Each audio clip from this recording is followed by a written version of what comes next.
Good afternoon, Mr. Dombrovskis. Well, the European trade policy surely is the greatest foreign policy instrument we have to export democracy around the world, which is why it is so important to be consistent and defend democracy, the rule of law, human rights within the EU. We don't do it enough, it is my opinion, but we are here in order to listen your opinion, your commitment. Your mention to human rights was not as strong as some of us expected, but I want to insist on this. What concrete measures will the Commission take to ensure that the goods produced or originated through human rights violations are not traded in Europe or are sold by European companies?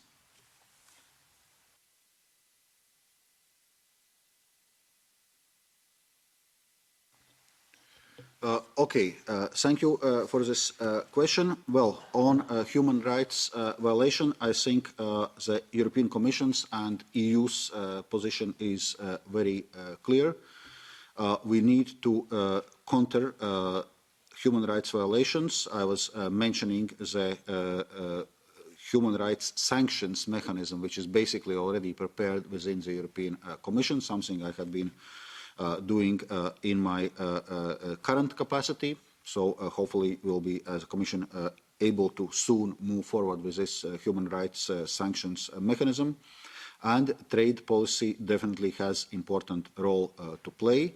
That's why we are insisting on negotiations with our international partners that human rights are respected, that key ILO conventions concerning labour markets, labour rights, of course, obviously things like forced labour or child labour, that this needs to be eliminated. As I also already mentioned, currently the Commission is working on compulsory due diligence proposal, which exactly will oblige to EU companies to know their value chain and to ensure that they are not sourcing goods or commodities which had been derived with the violations of human rights. So this will be another concrete instrument how we will enforce this area. Yes, thank you very much for your words. Thank you very much for your question, for your answer. And concrete, I want to know exactly what measures will the Commission take with those countries or companies with which trade but hold political prisoners or pursue dissidents within their territories. Thank you very much. That leads us back to this trade and human rights questions, and there are concrete examples when we see human rights violations in different forms. We have a possibility also to react. Well, first of all, as I said, to